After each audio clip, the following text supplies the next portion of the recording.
Kia ora, I'm Sherry Kinnear and these are the latest New Zealand Herald headlines. The days of the traffic light system could be numbered.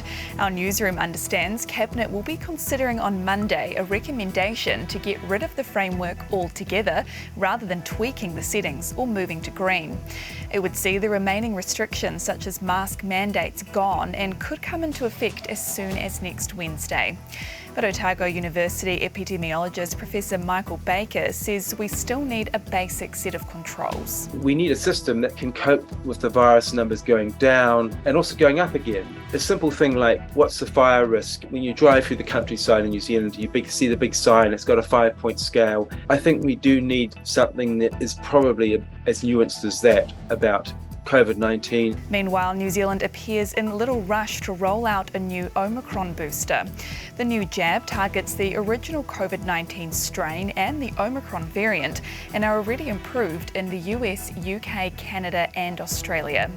The Deputy Director General of Health says the manufacturers haven't yet applied to make the new vaccine available in New Zealand.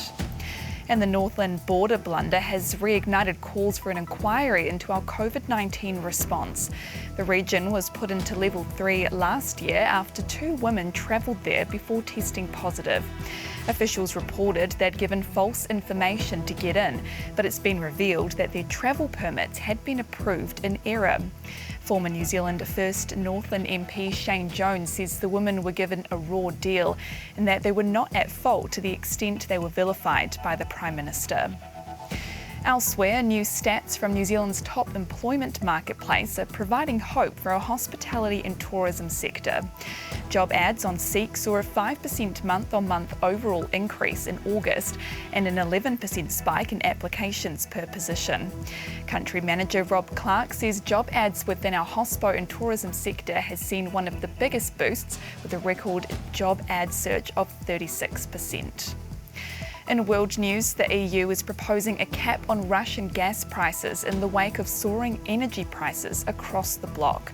European leaders have accused Russia of weaponising its gas exports in response to Western sanctions. Speaking at an economic forum, Vladimir Putin said the idea is stupid and would react by halting supplies completely if implemented.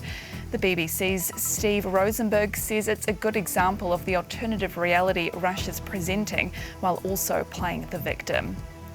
And Apple has just announced its newest iPhone, the iPhone 14 and 14 Plus. Both models support emergency SOS, the much-rumoured emergency messaging via communication satellites when you're out of range of a cell signal. It also claims to offer the best battery life of any iPhone. And those are the latest New Zealand Herald headlines. For more and to stay up to date throughout the day, head to nzherald.co.nz.